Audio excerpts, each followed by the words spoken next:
Welcome back for real this What time. is up, guys? We are back. Sorry for the technical difficulties. Like I always say, it's your boy Q and your boy QMG. And we're bringing you guys into the QUNIVERSE, where we're here to talk to you guys about everything geeky, gamey, and nerdy. Now let's get a round of applause for them technical difficulties.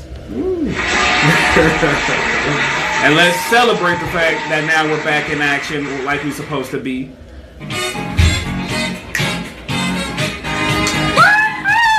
We're back.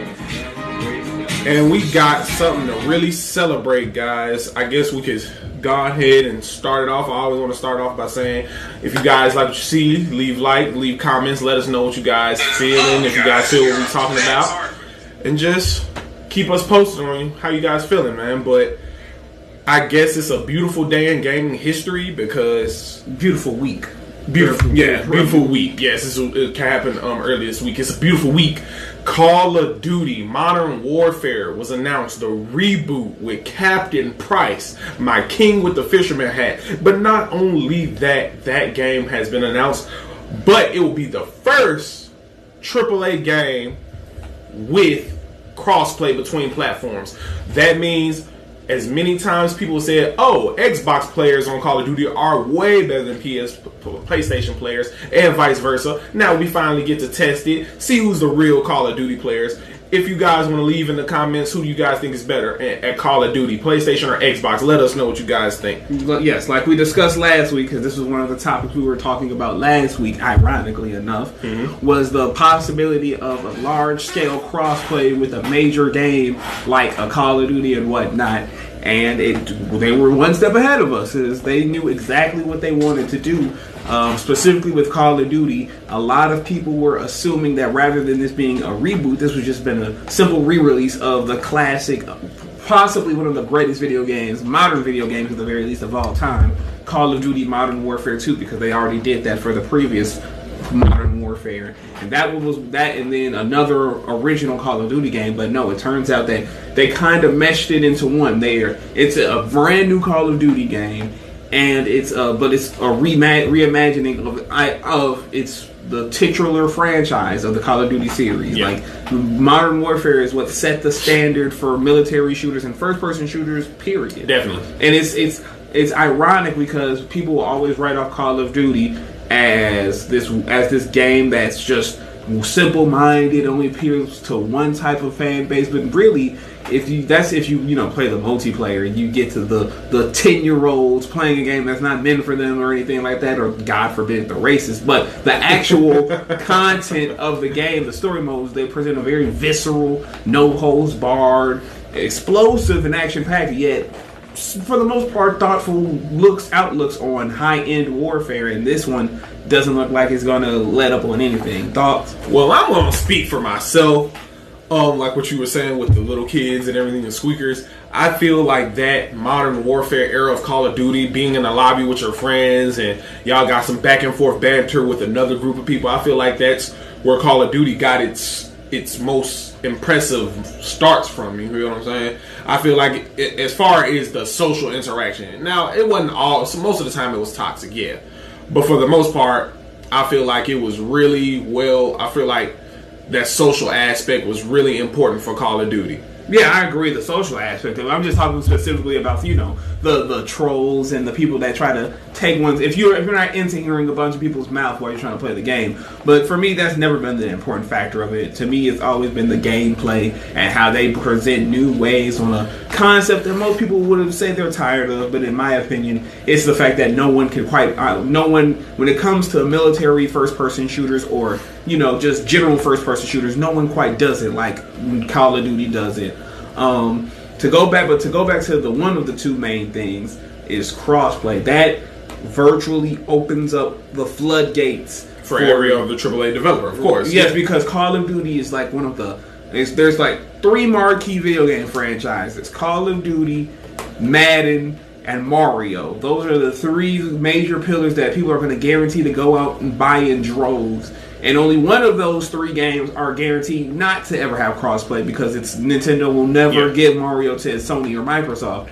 But to have that type of franchise like a Call of Duty that sells over 15 million units in its first week of its given launch, and that's not even to account for the lifetime sales, which be well over the hundreds of millions, to say that it now can be played between PS4, Xbox, and PC, and that's not even including the next generation consoles, which now I'm convinced are closer than I originally thought, because last week I said we wouldn't be seeing the PS5 until maybe late 2020, early 2021. Now, with Call of Duty implementing crossplay and the graphics in the trailer specifically were amazing. They were amazing. Just seeing the graphics, like when he did the cover system that was in action was in Ghost. Yeah, it seemed that they're bringing that back where you could lean around corners because Infinity War did develop Ghost. Yeah, but like that's going to open the floodgates. So now, when Call of Duty Modern Warfare sells amazingly, and we see the implementation online with the ability to have PC and Xbox and PS4 gamers playing on one server, and they're bringing back the legendary Ground War, which is a large scale battle between I love Ground War. Ground War was one of my favorite modes. It goes up to 10. I think they said that it might be up to 10 teams. And you know what? That's pushing towards the next gen consoles. Yes, and that means that your next Street Fighter, your next Mortal Kombat, your next NBA 2K, WWE 2K, all of those games will now be able to have crossplay. That will now, and basically, the floodgates are now open. Which will also mean you will now be able to you will now be more comfortable with whatever console you buy, because I know that. Well, go ahead. And that was my main point. Excuse me. That was my main point. All week I was saying, if Call of Duty does this well,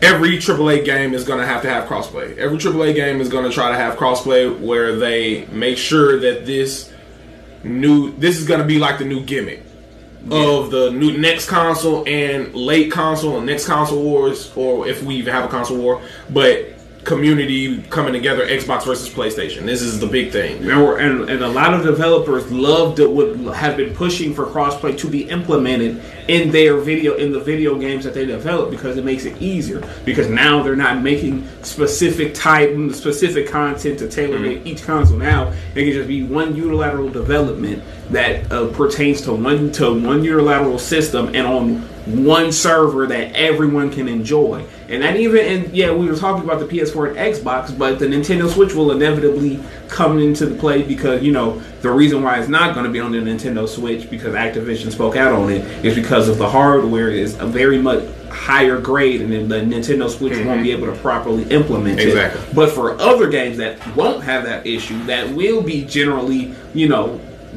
developed for not the barest minimum, but like how Fortnite is right now, being able to crossplay with other systems. Right. When you have that, that's also going to increase it, and that also increases the revenue for the games, and which also will mean the more high quality games, better value for your games, for the games that you buy, potentially longer lasting games where you're not like the old school joke is when you buy one game and then 6 months later a better version of the game comes out. Things of that nature. So this is going to be where we finally reached a new threshold in video gaming, because it happens. Go ahead. So how do you feel like this newfound community coming together will affect the sales between Microsoft and Sony? Do you feel like it was affected in a negative way or a positive way? Because how I look at it is, we got community games coming together and allowing us to play with each other, but it was kind of, I feel like now it's going to be coming to a point where you just buy the system that you want. It's no longer, we're going to have, do you feel like, I think we're going to have less exclusives?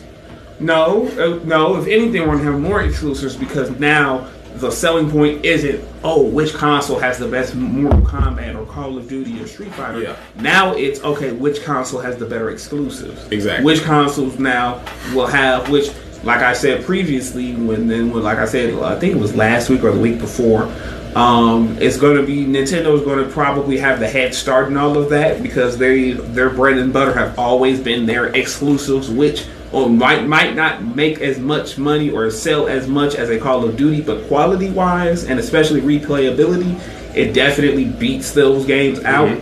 But now Sony and Microsoft are going to have to pick up the pace. Sony has had God of War, and they've had Horizon, Spider-Man, Street Fighter 5. Well, Street Fighter 5 that was out of necessity, not necessarily any. Well, it's still they're exclusive, and right, they get a lot of sales specifically because it was only on the PlayStation for the PlayStation. Right. But yeah, it's going to be interesting to see, especially as far as Xbox and Microsoft goes, because they haven't had a exclusive that's really kicked indoors definitely in years now. So it'll be interesting to see on their end. But I think PS4 and Nintendo and the Switch will be fine. Who do you think had speaking on just consoles and just a side note, who do you think had the best cycle between the Switch, PS4, and Xbox One? What you mean by cycle? Who had the best tenure? Who had the best overall lifespan? I know the Switch's lifespan isn't as long, but it's been around enough to get kind of enough traction to have this debate. Because I believe that the PS4 has had a better. I would agree. I would agree. The PS4 certainly has the best life cycle because it simply had the best of the current console generations. It simply had the best lifespan. It started off strong by when the Xbox One basically shot its whole leg off trying to be something it wasn't, and Sony only had to do the opposite when Xbox wanted to have complete access to the games you buy, make it impossible to have used games, have to be online all the time or you couldn't use it. And all that stuff so hard. And Sony literally said we're going to do the opposite of it. And we're about the game. When they said that, that basically guaranteed them this victory because Nintendo's console when the PS4 first came out wasn't the Switch, it was the Wii U, and that was abysmal. Even though it was a personal favorite of mine because of the quality of games, the amount of support it had only lasted about 2 years. 2 years actually, with the exception of Smash Brothers that came out for it. It had a longer support cycle, but basically every other game was so unsupported that most of them got ported over to the Switch. And while the Switch definitely, I would say right now is a better quality buy than the PS4 simply because the amount of unbelievable replayable games. Now let me stop you right there because I'm coming from another perspective as far as that, because I like playing multiplayer and competitive games. So a Switch for me, I have a Switch, and a Switch for me is more of a in the bathroom or in my bed type system. But peep this. If you like, but yeah, I understand that if you like multiplayer games, and that's a lot of people, but Nintendo Switch isn't no slouch with multiplayer games. Okay. It has Mario Kart 8, arguably the greatest Mario Kart that's come out so far, and it's highly replayable. It has Super Smash Brothers. I don't even have to sell you on that. One of the best games of all time. And then it has it has over 11 Street Fighter games between two games, and that has a lot of replayability. It has Crash Bandicoot Collection, which has not a multiplayer aspect, but definitely a high replayability, and a large assortment of other games that you can enjoy with you. And like you said, it's portable. So unlike a PS4 where you have to make sure you have enough time throughout the day to sit down, start it up, and find the game you want, the Nintendo Switch, if you could just basically take it with you at any point when you have downtime, just play it to your heart's content, and then just get that need if you're into that type of games play style. But to make a long story short, we are in an age where we can play games with Xbox, and Xbox can play games with PlayStation. So with that being said, I feel like it's a good move. I feel like it's a great move between the two companies that allow the developers of these video games, because it's not Sony and Microsoft's ability to do it. They leave it in the hands of the developers. Any developer, any game that's coming out, they have the ability to make crossplay if they so choose to. And I am really happy about these developers actually taking the advantage of crossplay. And I feel like it's gonna breathe life into the gaming community that we lost. About a couple years back when multiplayer stopped being so community driven. Like now it's, I'm in my party, I'm not even talking to nobody else, I'm in my party talking to my friends. And now with the limitations between party chat between systems, you're allowed to meet and converse with a lot more people in different systems that you might not get a chance to. And I just really think it's a good job, and I want to give a round of applause to these guys for doing that. So let's get a round of applause for that. And right, and now we're gonna do something. We're gonna do some quick fire things before going on to our next topic. Okay, but hold on. With that being said, let's read the comments. Let's talk about these comments. D-Man, like a light, hey, like a light, and Big Von, shouting out to the Bill Gates sons. What's up with you? Dante, appreciate you for tuning in. Yeah. What up, Eric? Appreciate you for tuning in, man. Dante, look at my hand. You already know what time it is. There he is. Toronto in 5. I didn't even have to say it. But I'm going for Golden State, by the way. And don't let me say Toronto in 5. Nope. I gave them one game. But that being said, we're going to ring this bell and do some quick fire things. So we can get some quick fire. Quick fire things before we go on to our next major thing. So let's get it on. Some quick fire. Let's go. Give me the bell. All right. The first quick fire thing I would like to talk about, and that's a title pending. We're going to have a cooler name for that as the weeks go on. But the first one is Square Enix, one of the top tier video game publishers out, have announced that June 10th they will do a reveal event for the next major Marvel video game called The Avengers Project. That's the working title. We don't know the official name just yet, but this has been highly sought after. It was announced over 2 years ago, and the press release says it's going to be a up to 4 character game, open world action RPG that's going to focus on a large cast of Marvel characters. And coming off of the hype of Avengers Endgame, I know people are clamoring for it. Q, what would you like to see most out of this game? With that, when we have games like that and you have an open world, I need a very large space because we're going to have characters that can fly. I don't want to go from one end of the map to another in 30 seconds because I can fly. Do you foresee it being something in the vein of the old school Marvel Ultimate Alliance games? Or do you think they're going to push the boundaries and do something more along the lines, since this is Square Enix, like Kingdom Hearts, Final Fantasy 15, or even Just Cause? I can't really say too much on it because I haven't done as much research as I should, but just from hearing from what you said and the knowledge that I do know, if they want to go in the route of open world, I would rather see a DC Universe Online type aspect, just with more of like Spider-Man PS4 graphics. Okay. The next quick fire topic, and this is probably going to be old school, and we talked about this too on our inaugural podcast, but the Pokemon Company has not only confirmed that we'll have new information on Pokemon Sword and Shield, but also they announced 2 more Pokemon related games coming out in the near future. Pokemon Master Experience will let you, not Master Experience, excuse me, I misspoke. The Pokemon World, which allows you to take any Pokemon you caught in any previous Pokemon games you have and bring them over to the brand new game Pokemon Sword and Shield.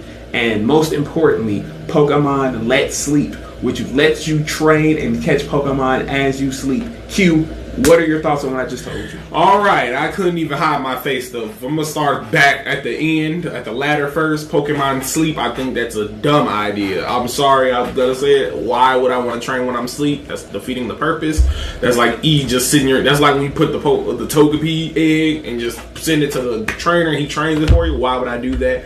Sword and Shield, I'm ready to see how they implement me catching Pokemon from other games. I don't know if I'm gonna have to link my Game Boy Color up to the system. I don't know how they're gonna do that, so I would like to see how that works. And as far as Pokemon Sword and Shield, I'm really hyped. That's gonna be one of my top games for my Switch. I can take Pokemon wherever I go. I really want to see how they do the graphics as far as the final product. But that's how I feel about Sword, Shield, and Let's Sleep. Okay. And the last quick fire topic of the day, right now, before we lead into our major topic, is the final trailers for Dark Phoenix and Spider-Man Far From Home are expected this week. More explicitly, Dark Phoenix had their final clip. I'm sorry, I said trailer today, and the final Far From Home trailer should be dropping sometime this week. We spoke about Far From Home in our inaugural podcast, and we haven't had yet to speak on Dark Phoenix. Just give your quick thoughts on Dark Phoenix and if your excitement for Far From Home has either risen or depleted since we first talked about it. Okay, I'll start off with Dark Phoenix. I really haven't been a big fan after Days of Future Past of the new cast. James McAvoy and Michael Fassbender, I love them. They did a great job, but as far as the other cast, I don't really feel like they fit in their roles. I don't know if that's just me, but I don't really feel like they fit in their roles, and it didn't really resonate with me as their characters progressed. But I'm really ready to see how they take their turn with the Phoenix Saga. I'm ready to see how they use the Phoenix Saga to tell their own story, and obviously I'm ready to see how they get implemented into the MCU. I've heard that the whole cast might be rebooted, so we're gonna see how that pans out. But I would love to see how the X-Men get introduced into the MCU.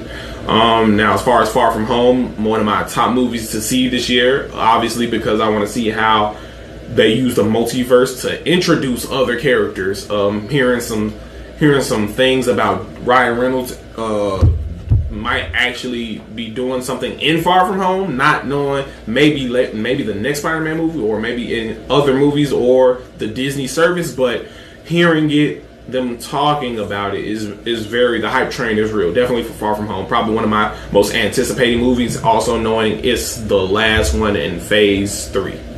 All right. I was trying to do 4 bells. You know you're whispering the mics on. I am. And that's all for the little quick burst. And then I ended with comic books related stuff for that most, because, ladies and gentlemen, for the 6th time in over 2 decades, we have a brand new cinematic Batman, and it is Robert Pattinson. Robert Pattinson. Big Edward. Big Robert Pattinson, who, if you've watched any movies, any mainstream movies, or know about any mainstream movies, his major role was in the Twilight vampire movie saga. Twilight! And he was Cedric in the 4th Harry Potter movie. And he's really cut his teeth in recent years with a lot of very well done independent films. And he will play he's playing a younger version of the Ben Affleck Batman. For those who don't know, Ben Affleck was the most recent Batman. He unfortunately had to step away from the role due to several real life and creative differences that would be an entirely too long of a podcast to get into even surface level nitty gritty on what that is.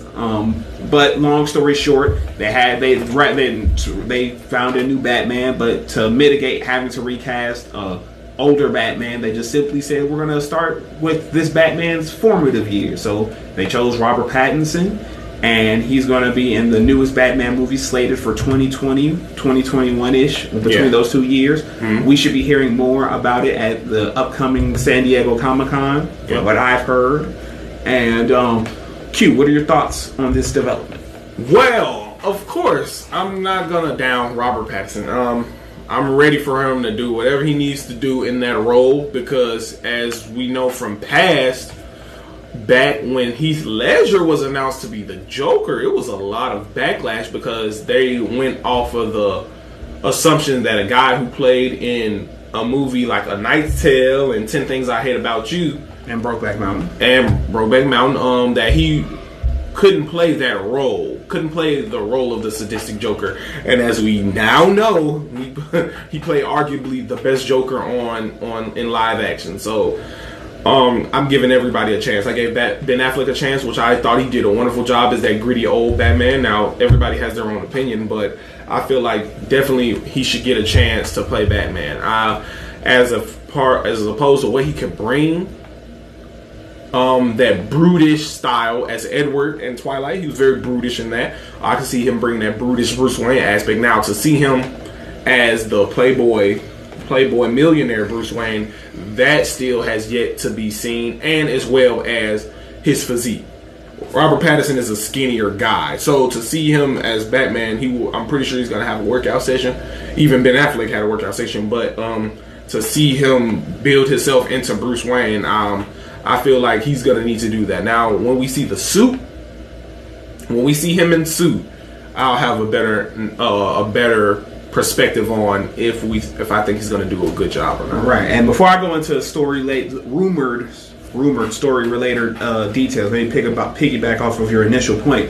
And when you said people were skeptical about Heath Ledger as the Joker before he killed it, arguably the greatest comic book performance of all time. But not only that, and this might not be known to everybody, but every single Batman casting had been despised. Oh yeah, Michael Keaton was. Oh yeah, when they said Michael Keaton from Michael Keaton, a lot of people's favorite Batman was despised because he was a comedy actor before Batman. Mm-hmm. Val Kilmer, even though people are iffy on Batman, the Batman movie he did, people were very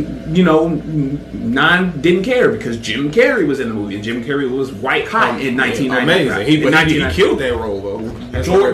George Clooney. Well, his Batman movie was terrible, and he wasn't that good as Batman. But people were skeptical. The point is, people were skeptical about it. Christian Bale, a lot of people's favorite Batman nowadays, definitely he wasn't very much. He had about a couple of movies under his belt that people were familiar with. He did a lot more movies than that, but as far as his familiarity at that time, people weren't concerned about Christian Bale, and he's very much a beloved Batman. Ben Affleck, me and you remember when Ben Affleck was announced as Batman. A lot of people were not. You were one of the non-believers at the beginning. I was like, give him a chance, and then he was and.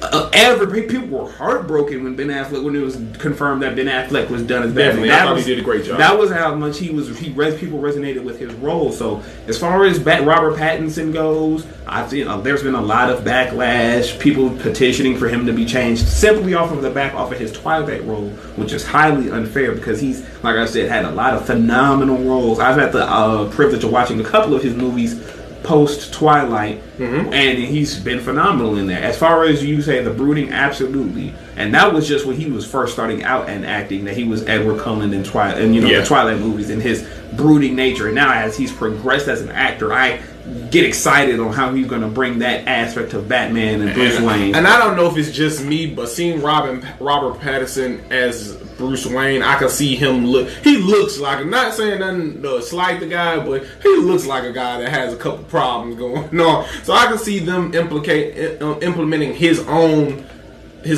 style, his own persona into the Bruce Wayne character. But like I said, it's two parts to Bruce Wayne. He acts when he's Bruce Wayne. Bruce Wayne is the mask. Yeah, Bruce Wayne is the mask, and I don't see him pulling off that mask. I need to see him in some more lighthearted roles, or when he's Bruce Wayne, he's almost like absent to the world, like one of those rich guys. I don't care about nothing. All I care about is women and all this. But here's my counterpoint to that. This is his formative years when he's more tuned as Batman, more in tune with being Batman. He's gonna have. I can see the lightness the lightheartedness to further differentiate between the two. Yes. But in his formative years, where his parents' death is still raw, his burning sense to crush crime in Gotham, he's gonna have a harder time juggling between the two. So I can see that him, having to progress that, that, as Kevin Conroy, the iconic voice of Batman, once said, perfecting the role of Bruce Wayne as the early years go on. And I can see him still having like a lot of raw emotion as Bruce Wayne, as a younger Bruce Wayne. But so where do you see that? Now, this is my biggest thing with casting a new, younger Batman. Where does this leave him in the DCEU? Well, this goes into my next point. This has to deal with rumors that's been circulating since Robert Pattinson's name first showed up as being talked about as Batman. First of all, let's go to some official stuff. The movie is going to be focusing a lot on the detective in the mind of Batman, which I have to say, there's not been a solo Batman movie that's specifically showed his detective skills. And for those who know, Batman's one of his many nicknames is the world's greatest detective. So I personally find it very interesting and cool that they're going to emphasize that. Secondly, the rumor is there's going to be a significant amount of villains in the movie, specifically centered around Penguin, Riddler, and Catwoman. More than in Amazing Spider-Man 2? I don't think so. I think that when they say a lot of villains, that's just simply to establish Gotham's, depraved state and how deep in the hole. I doubt that any of those villains outside of the explicitly named three are going to play a major role. They might just be cameos to establish the severity of Gotham's situation. I don't think they're going to be like, the Riddler and Mr. Freeze and Killer Moth are all on the same plane. I just think that it's going to be focused on those three. A recent rumor said that Robin may show up in the movie, and they might show that, which I personally find to be interesting. I, for one, have been dying to see another major Batman movie with both of those characters in that time frame and seeing the dichotomy, because a lot of people fail to realize that when Robin first shows up in Batman's life, they both are on two totally different spectrums at the moment. When Bruce first meets Dick Grayson, the OG Robin, he's like on edge, but then he sees this kid go through beat for beat almost the same situation he did. He softens up to keep him off of that path. That's like the main reason he has Robin. I know the joke is, oh, well, he just has kids in his care and just willy-nilly. But I mean, yeah, on that, if you're going to be cynical about it, yes. But the major thing about that is it's to prevent Robin from being as mentally and emotionally damaged as Batman is. So he gives Dick the opportunity to become Robin, to have the closure that Batman doesn't have. So if you see that dichotomy potentially showing up, that'd be interesting to see in and of itself. Now, on the villain aspect, again, like for me, this is perfect because, with the exception of Joker and Bane and the Joker, who's had movies that they just completely stood out and had their due diligence. The Riddler, I love Jim Carrey, so I loved his role in Batman Forever, and I have only seen Batman Returns a couple of times, so I'm not that familiar with how Danny DeVito played him as Penguin, but just playing the Arkham games and seeing them in various other things, I want to see them, take a prominent role in Batman's life, especially in the early years. And you can never go wrong with Catwoman. Well, let's take the time out to look at these comments and tell you guys that, Uncle V, what's up? YouTube channel will be coming. Got a lot of editing to do with these. We take all of the videos we previously done and we edit them and I'm gonna be sending them to YouTube. So you look out for that about 1 to 2 weeks before we get that fully up. And also gonna be working on audio, just so if you can't listen to it on Facebook or don't have Facebook available, you can download the audio and listen to us as we chop it up and talk about it. We got Malcolm Q. Smith. Big ups to you, Quinn. I remember these days. We remember these talks at Burr Road. Appreciate that, Mal. Hey, man, shout out to you. And I believe you got married. If you haven't yet, let me know. I know you're engaged. Shout out to you and your loving fiance/wife. But yeah, man, keep tuning in. We're gonna be having these conversations. We do this every Sunday. We're working on. We got working stuff, but we're working on having this different segments or different podcasts at least twice, 3 times a week. So you guys be looking out for that, and we're getting our social media up. So keep tuning in. And like we always say, we love and appreciate the support, but we want to keep going with the conversation. And the next thing, actually, have you seen the Terminator trailer? Oh man! But first, let me set it up. Okay. Well, no. First, before we go into the Terminator trailer, because I've been meaning to talk to you about that. Have you seen the Rambo trailer? Yeah, of course. Old Town Road. People are hating on that. People are on the internet. Okay, y'all. This is a quick aside, by the way. Quick sidebar. So Rambo Last Blood got announced. The trailer came out last week, and people on the internet are so salty because the Rambo trailer has a remixed version of Old Town Road. Now, to me, Old Town Road still hasn't been played out. Yeah, that's not going to get played out for a long time. But it's to a point now where it's so big that when you put it in your movie, now it's garnering more heat and hate from you. You know when I say Rambo Last Blood, it was one of those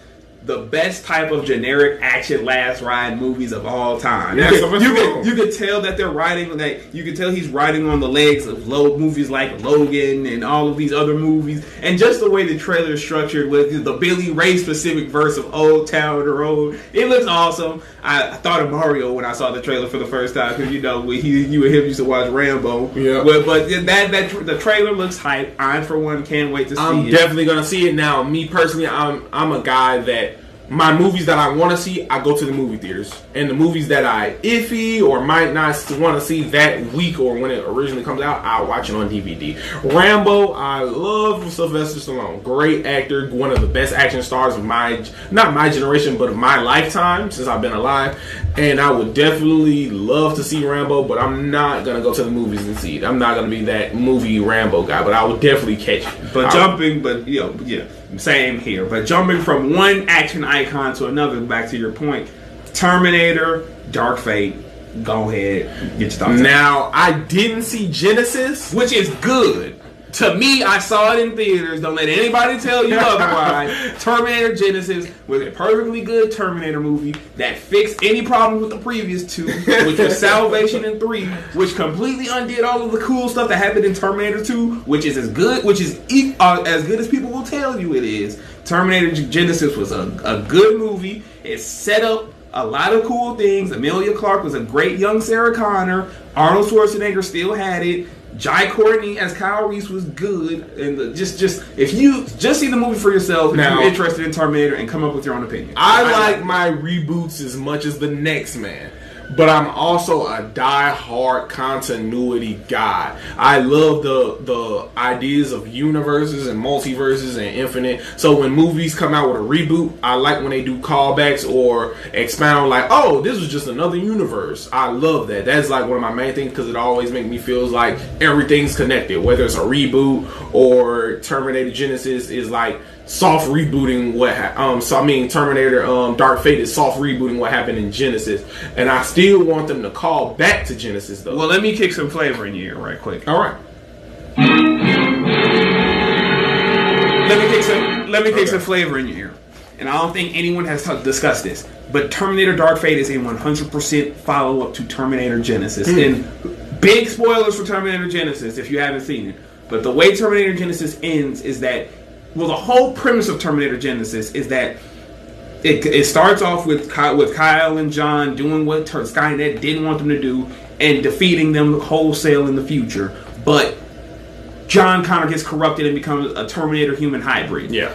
But someone sent a good T-800 back to save young woman Sarah Connor. So when Kyle Reese eventually goes back into 1980, whatever, to the first Terminator, she's already equipped, and Terminator and the Arnold Schwarzenegger Terminator are already there. So they already knew that, and essentially Terminator Genesis is them changing the whole timeline of Terminator. So 2, 3, and Salvation never happened, and it ends with them ending up in the present day. There is no Judgment Day. Skynet has no wholesale way to completely take over the future outside of their continuity, outside of their timeline. There's no time. There's now no other timeline where Skynet takes over. It's two separate timelines.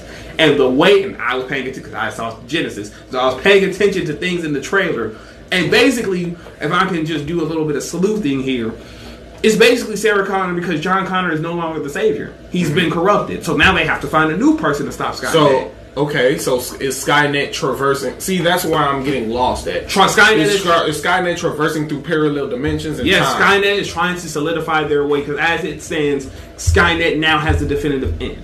Because like you said, and when they came to present in Genesis, Skynet didn't exist. So that means it's a Skynet from another universe coming into theirs. Yes, because in Terminator 2 Judgment Day, the arm that they were the whole impetus of Skynet, the original T-800 arm that they were to use, that would have created Skynet regardless.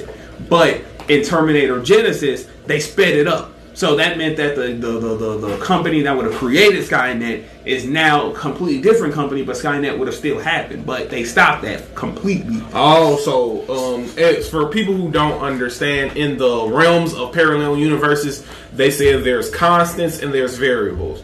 Like, the constant is the something that's going to always happen, but the variables are the small changes. Like, say this company was to rise up and destroy the world.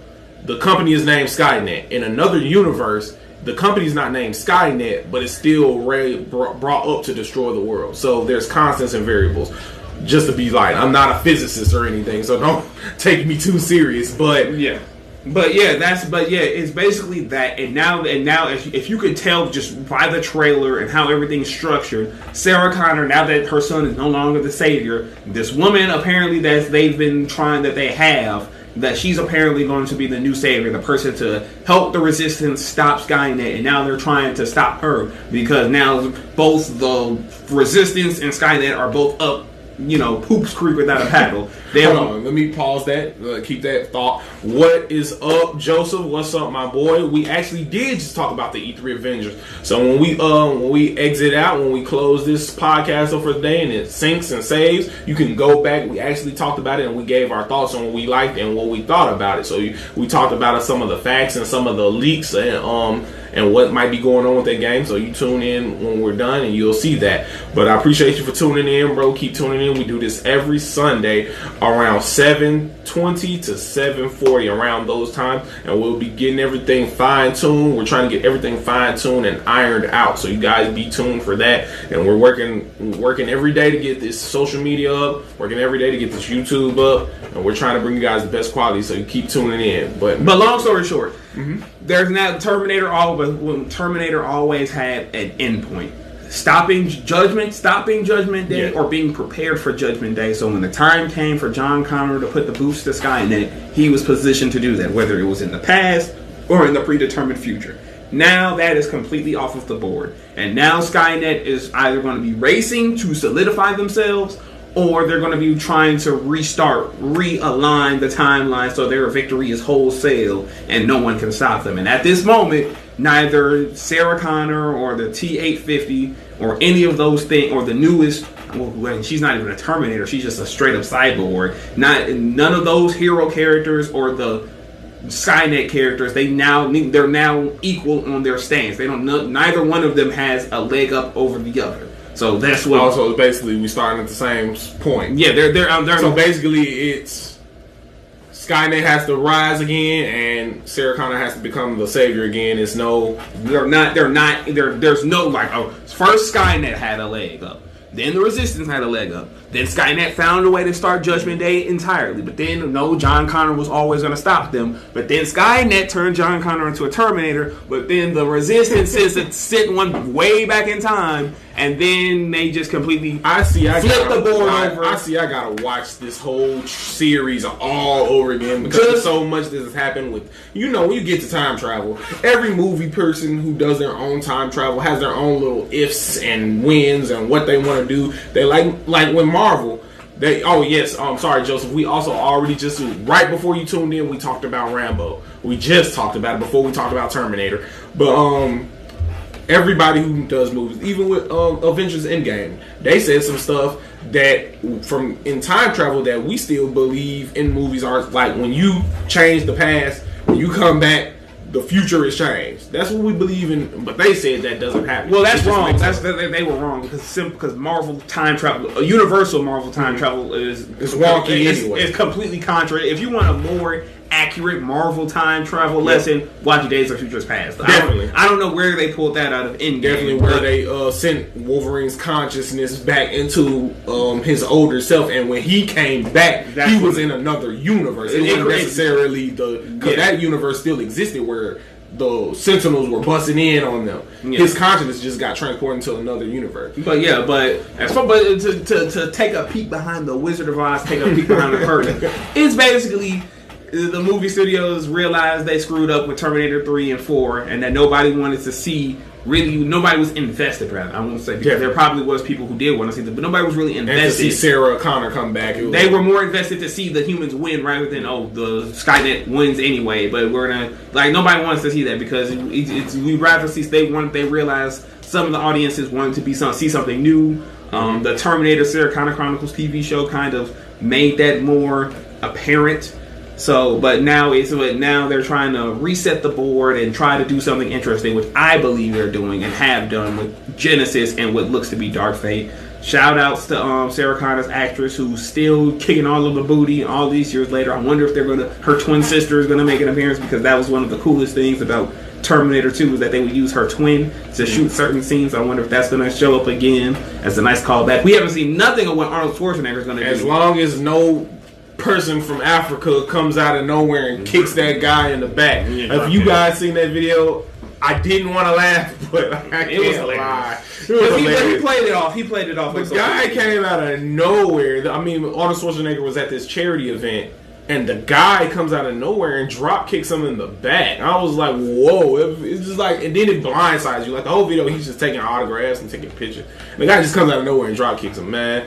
But with that being said, it's around a runtime where we get ready to close it on down for the day. But a couple quick thoughts, if you want to throw something out there to me, or we could. Okay, a quick thought I would like to bring up is the fact that we're in a cool season of movies and video games that we hadn't seen before. And all I would say is that diversify it. If you don't just stay stuck on Marvel, DC, superheroes, horror, whatever, try to diversify your taste. Try to see things and watch stories that you haven't really, that don't always appeal to you, not appeal rather, but you're in your comfort zone. If you see something that's interesting and you want to give it a watch, give it a watch. If you don't, if you've never seen Godzilla, see Godzilla King of Monsters. If you've never seen a superhero movie, go see Far From Home or Dark Phoenix. If you haven't seen anything horror, then watch something, see Ma. If you haven't caught up on the latest binge watching show, go watch Stranger Things or do something like that. Mm-hmm. Try to always diversify your taste. If you're into pop culture and nerdy stuff, don't just be singularly minded on one specific thing, because at the end of the day, they're all corporations that want your money.